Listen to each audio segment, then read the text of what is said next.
In Mobile, police make another arrest in connection to a shooting that left 3 teenagers hurt. This all happened outside a house in RV Taylor Plaza. Fox 10 News' Dacian Smith talked with the Youth Violence Prevention Coordinator about this shooting. Yeah, and Dacian, he says he's disappointed to see all of this happening.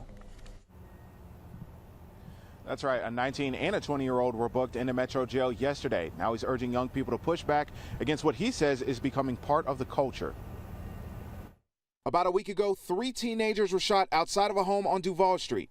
A 16-year-old girl was taken to the hospital in critical condition, but MPD says she's now stable. 2 boys, ages 15 and 18, were also taken to the hospital with non-life-threatening injuries. Several neighbors, as well as Youth Violence Prevention Coordinator Joshua Jones, say enough is enough. I don't think there's ever a point where you can get to a place to where you can get used to hearing this type of news.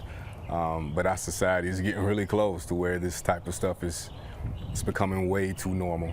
Yesterday, Mobile police arrested 20-year-old LaShawn Knight and 19-year-old LaMarcus Boggs in connection with the shooting. Jones says youth violence like this is unfortunately becoming a culture. You just see just the idea that violence is a first resort rather than a last resort, and that when dealing with conflict, there's really no a middle ground. But even with this latest shooting, Jones says he sees a lot of young people taking a stand against gun violence. They are the catalyst for change, and that they are changing that culture that's some root like a cancer in our society right now, and that they're pushing back against that. And he has an important message for young people in the city. Push back of what society is saying is acceptable when it comes to conflict, and I think that's just number one, just push back on that, because when we have the youth to stand up and say that they're done with allowing this to be the influence in their culture, we will start to see a shift.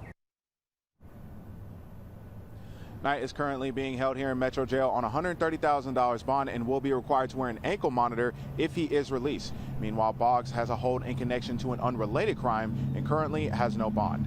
Live in Mobile, Dacian Smith, Fox 10 News.